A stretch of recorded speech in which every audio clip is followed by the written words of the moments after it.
Bueno, en este vídeo lo que vamos a calcular o lo que vamos a ver es cómo varían las impedancias, tanto de entrada como de salida.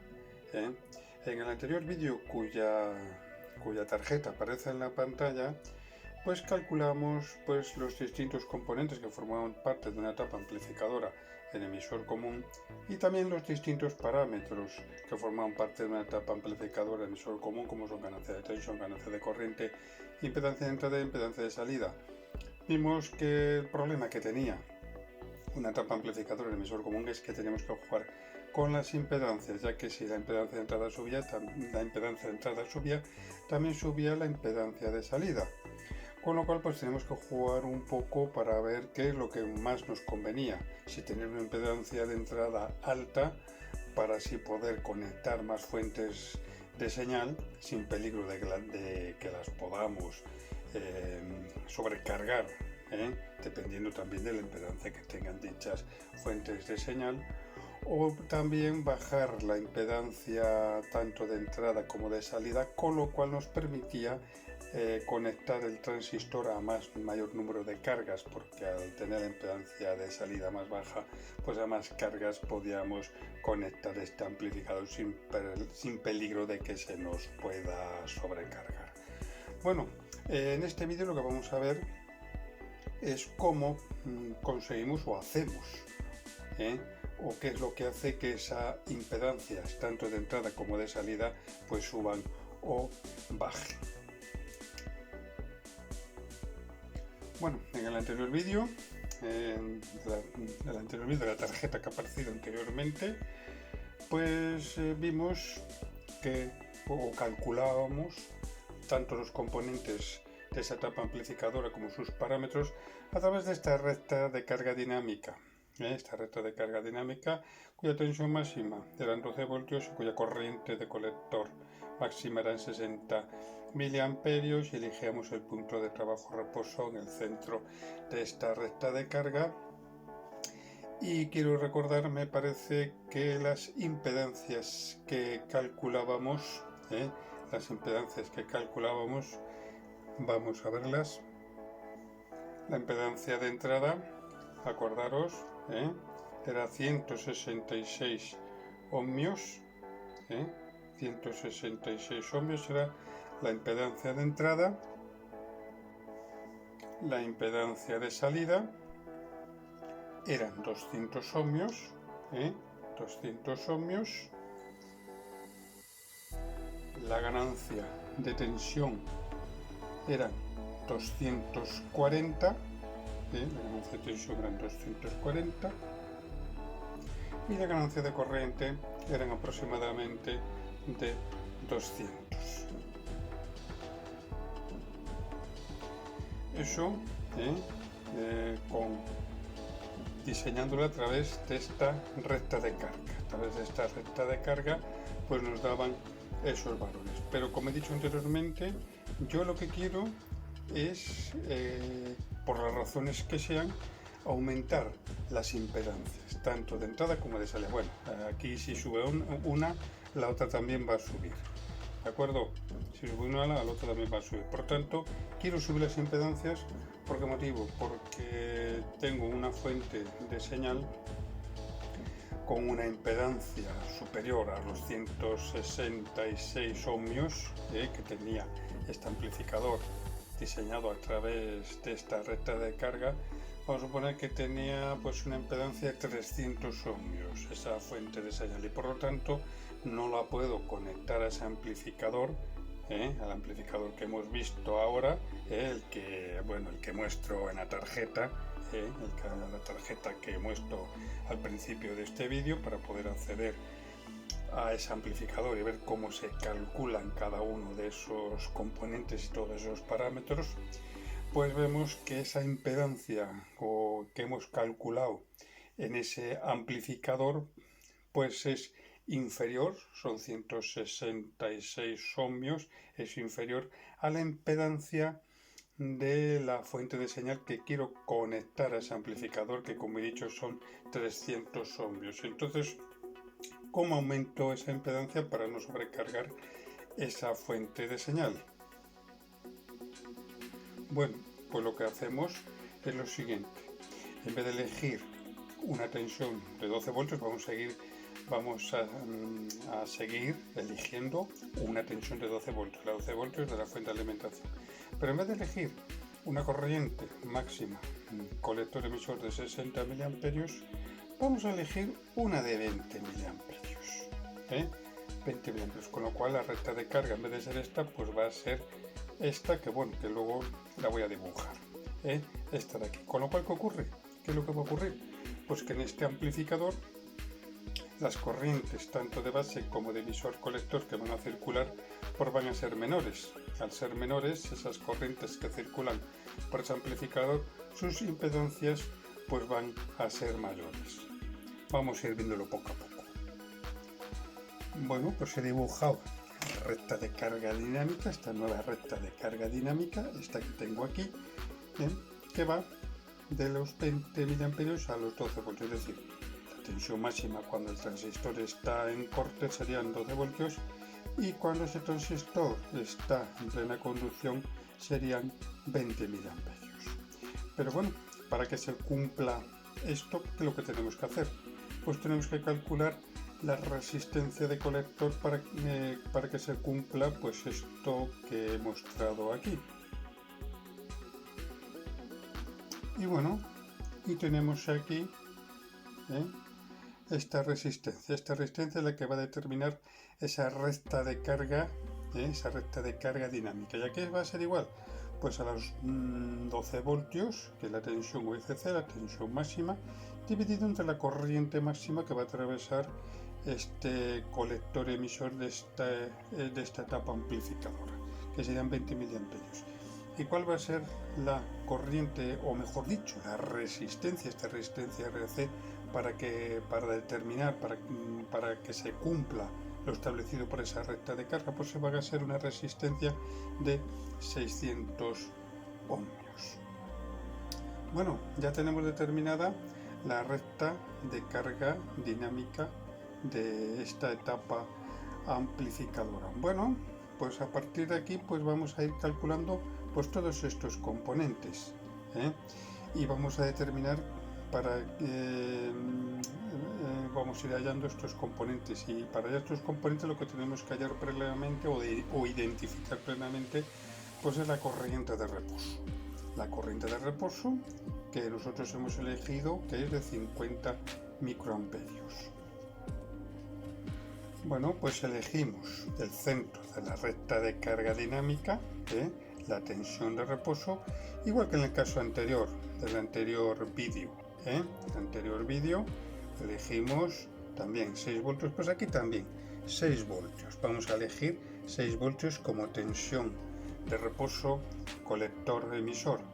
Y bueno, esta tensión de 6 voltios colector emisor, ¿qué corriente en la base vamos a tener?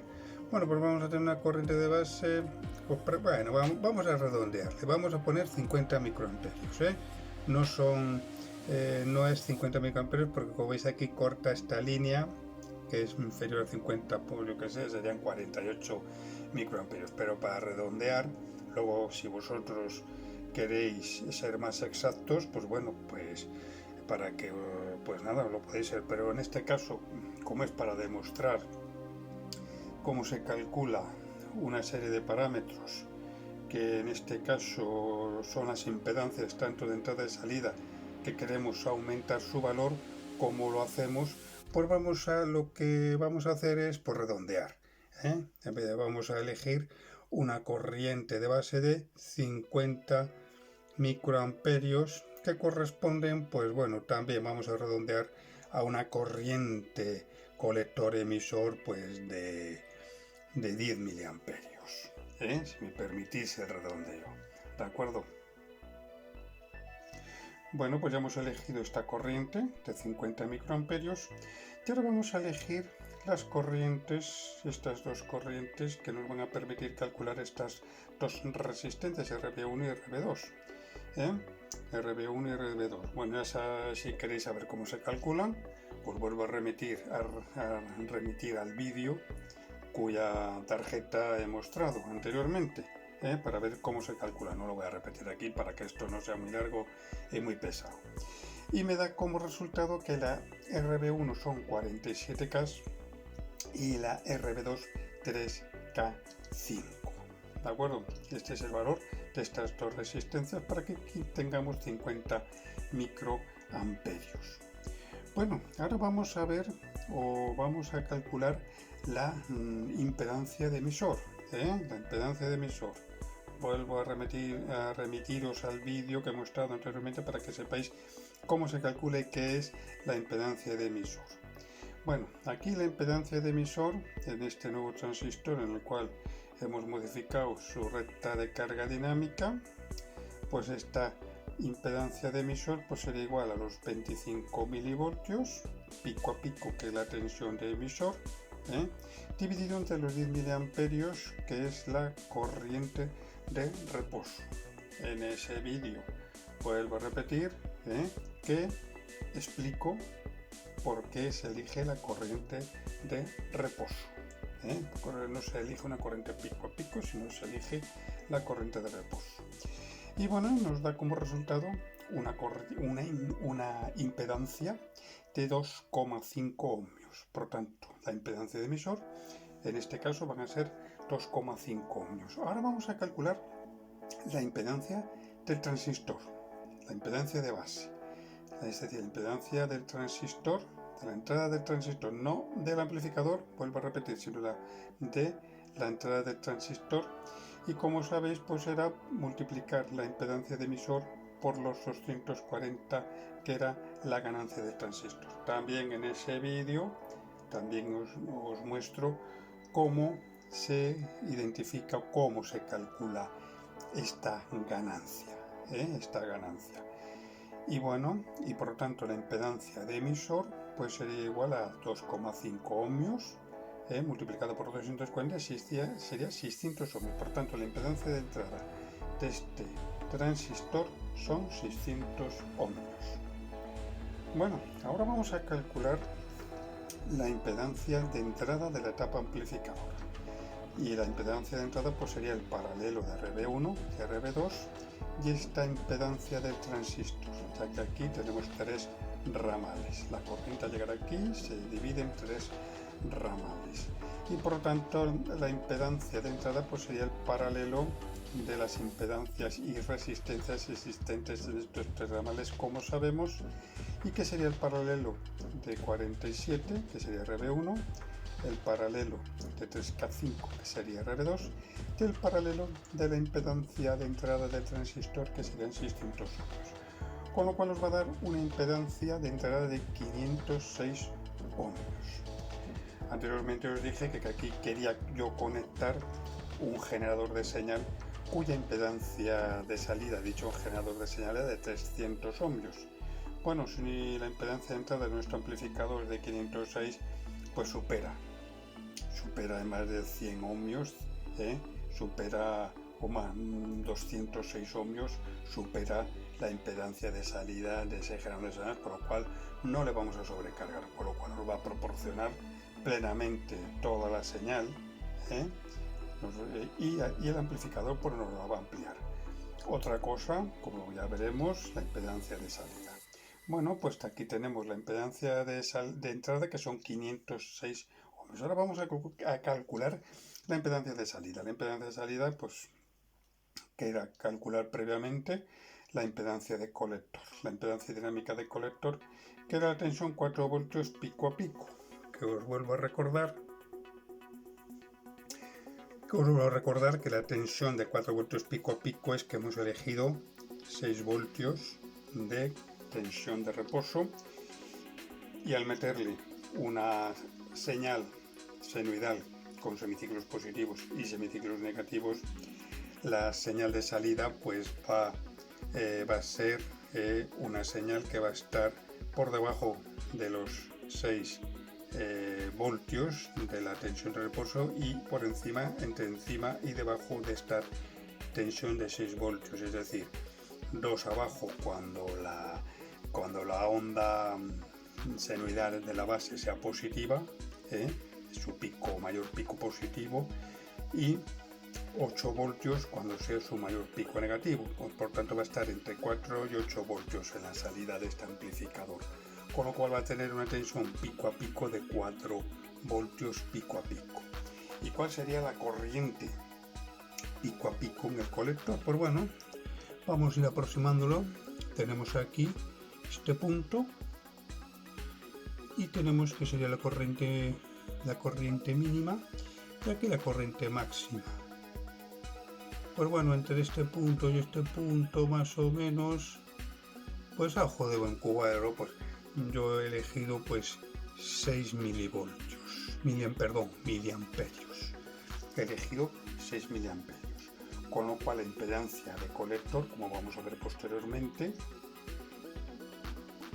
la impedancia de colector R minúscula C pues será igual a los 4 voltios pico a pico, que va a variar la tensión de salida de esta etapa amplificadora, pues dividido entre los 6 miliamperios pico a pico, con lo cual va a dar una impedancia de 600 ohmios. Pues igual, más o menos, porque hemos redondeado, es decir, que no lo hemos hecho con exactitud. Aquí simplemente lo que hemos hecho es como una especie de demostración cómo se calculan o cómo se modifican ciertos cálculos pues para conseguir variar también ciertos parámetros. En este caso, variar la recta de carga para aumentar la impedancia tanto de entrada como de salida, con lo cual como he utilizado he redondeado, pues bueno, no salen parecidos, pero bueno, como veis aquí la resistencia del colector, que son 600 ohmios, y la impedancia de colector, que son 666, pues bueno, hemos redondeado más o menos, y por lo tanto la impedancia de salida pues la hemos redondeado a 600 ohmios, si me permitís, la hemos redondeado a 600 ohmios, ¿de acuerdo?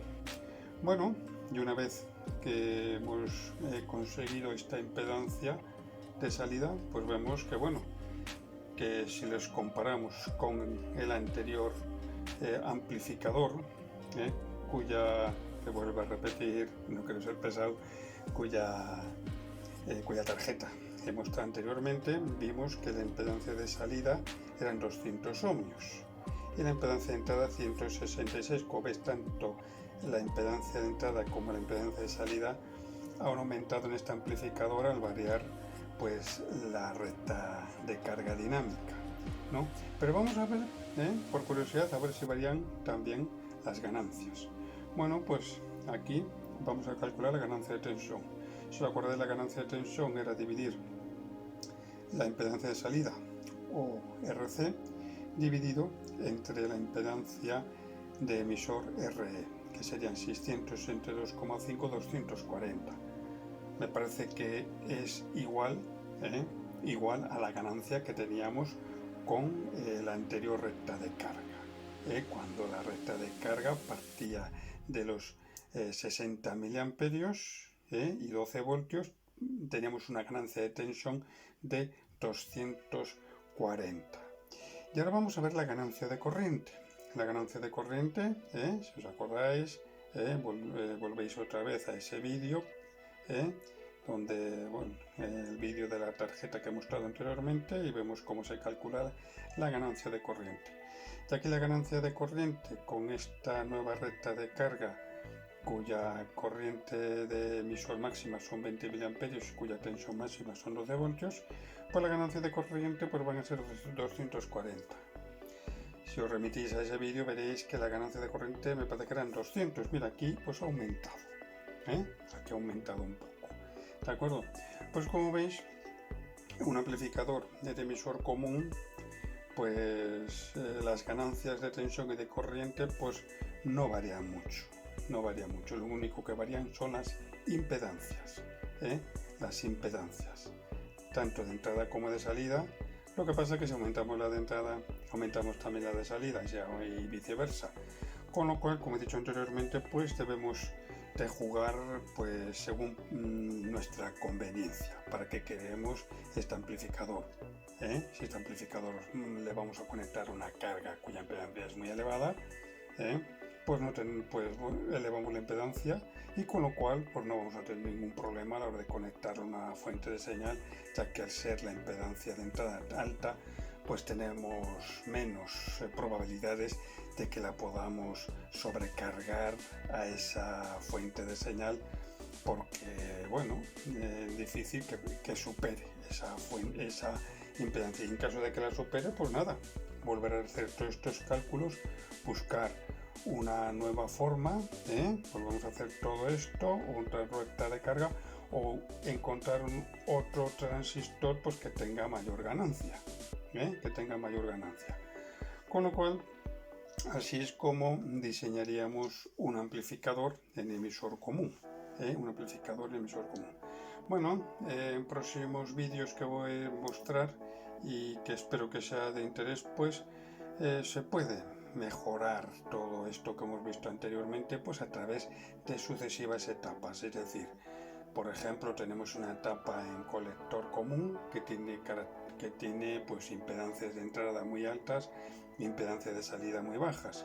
Con lo cual, ¿qué ocurre? Pues, pero no tiene buena ganancia de tensión, la ganancia de tensión en la unidad. Con lo cual, ¿qué es lo que podemos hacer? Pues este amplificador lo utilizamos para elevar la ganancia de tensión. Le diseñamos para que la impedancia de entrada sea alta y podamos conectar la fuente de señal sin que la podamos sobrecargar, y luego seguidamente conectamos pues un amplificador en colector común, el cual pues va a tener una impedancia de entrada alta, con lo cual no vamos a sobrecargar al amplificador en emisor común, y con lo cual nos va a conectar a una impedancia mucho más baja, con lo cual pues bueno, también es otra forma de diseñar amplificadores a través de etapas amplificadoras. Pero para hacerlo de esta forma, pues posteriormente pues veremos otro tipo de configuración de amplificación a transistores, que es la etapa amplificadora en colector común.